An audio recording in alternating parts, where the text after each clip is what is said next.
Welcome back to the Pittcon podcast. In this episode, we'll be speaking to Dr. Gregory Smith about the interplay between conservation science and art.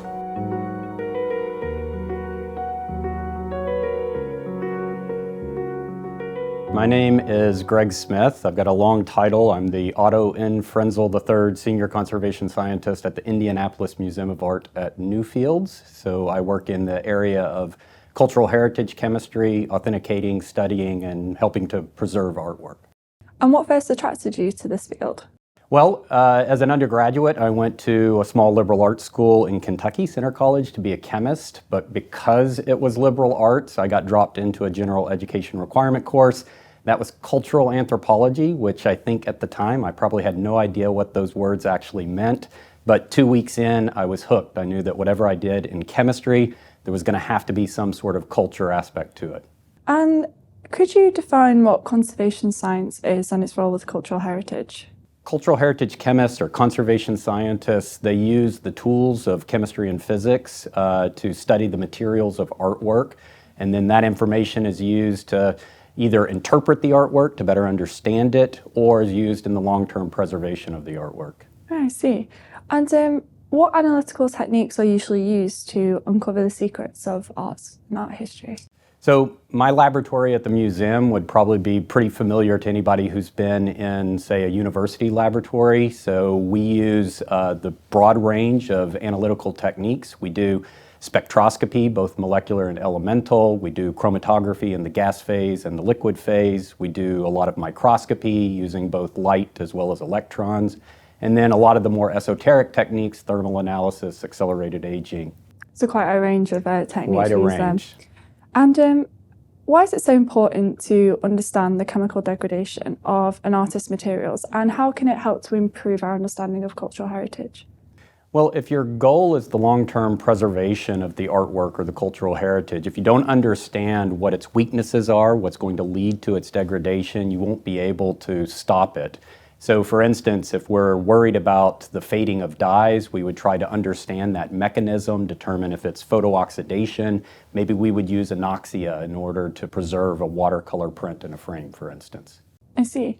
And although they appear to be separate superficially, what is the scientific overlap between art analysis and crime scene investigations? Yeah, they seem like disparate fields. You've got scientists who are solving crime, you've got scientists who are trying to preserve artwork, but in fact they do have a lot of overlap. It begins with the scientists themselves. We share investigative mindset as well as I mentioned, a very similar tool set. The samples are very similar, oftentimes quite small, quite precious, irreplaceable. And it could be anything. So anything can end up at a crime scene. Similarly, anything can end up in an art museum. More than you'd think then, eh? And what advantages can this approach give to cultural heritage at present? Yeah, so there is a forensic principle that when a criminal is committing a crime, they will leave traces that can be read if you can detect them. And so that same mindset in our field, if we think about the history of an artwork or how it's changed or how it was made, each of those leaves some sort of trace. And if we can figure out the way to analyze or detect that, we'll understand something about the history, the condition, the workmanship of this artwork.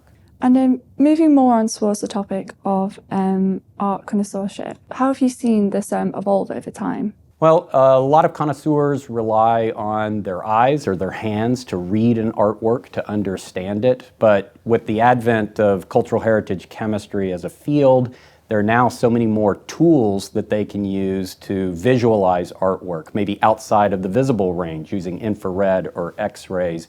And then, of course, all of the materials characterization techniques, which can tell them information that you just can't get from your eyes or your hands. So it's revolutionary in that sense. It's quite interesting to see all the different kind of secrets that have been uncovered with the new techniques, isn't it? And could you kind of discuss a little bit about the different roles that science can play in arts? Yeah, if you think about the interface between art and science, there are a lot of places where science touches on art. So for instance, there are the scientists who create new art materials. These are the formulators that might work for paint or pigment companies. There are people like us that analyze or authenticate artwork that might end up in museum collections. There are conservators who are the ones that restore and treat the artwork, and they're also trained as scientists. And then on, I guess, the most fundamental level is that there's science that occurs in the actual creation of the artwork. If you think of like the patination of a bronze sculpture, that's all corrosion chemistry happening. And what are the main challenges that the field of cultural heritage, what does it face? So I would say a lot of the challenges are the same ones that are shared in the more mainstream sciences. Funding, of course, especially for a very applied field like mine, but also big data sets. So a lot of our techniques, which used to be discrete kind of point and shoot spectroscopic sampling, are now 2D imaging techniques. So you may walk away and in the morning come back to hundreds of thousands of spectra. And so how do we deal with those very large data sets in order to tease out the information that we're interested in? And then as our world becomes smaller and we are traveling around, not all artwork can come to the lab, we have to take the lab to the artwork. So miniaturization and portability in analytical techniques can allow me to work in our art and nature park out behind the museum, or it may allow me to travel to Egypt and be part of an excavation working in a tomb somewhere. That's quite fascinating, really. And what has been the most poignant piece of art or artifact that you have worked on during your career, and why? Yeah, people ask that a lot, and I've been very fortunate that in my career I've had the opportunity to work on some pretty spectacular artwork. If you think Van Gogh or Rembrandt or Gogh, and it would probably be really easy to say one of those because it certainly, raises the hair on the back of your neck when you're peering down a microscope at a Van Gogh. But at the same time, we may be working with a freshly excavated ceramic pot, and you think, here you are holding something that a human hand hasn't touched for 2,000 years, and that too can be a pretty special event. No, definitely. And what are you working on right now that you're especially excited about? Well, for the last couple years, we've been working on emissive pigments. So these would be things like day glows, those neon bright pigments. We've been studying their compositions and thinking about them in terms of exhibition. This is partly driven because we have just opened a show at our museum of Stephen Sprouse, who was a designer from Indiana, kind of the designer to the punk rock generation. So in the 80s and 90s, he used a lot of neon colors, glow-in-the-dark colors, and we need to understand these pieces before we put them on exhibition and sort of know what to expect in terms of how they may change as a result of that. Sounds quite fun. And speaking more about your attendance to Pittcon today, what are you most looking forward to about Pittcon in San Diego? For me, the show is always about the new gadgets.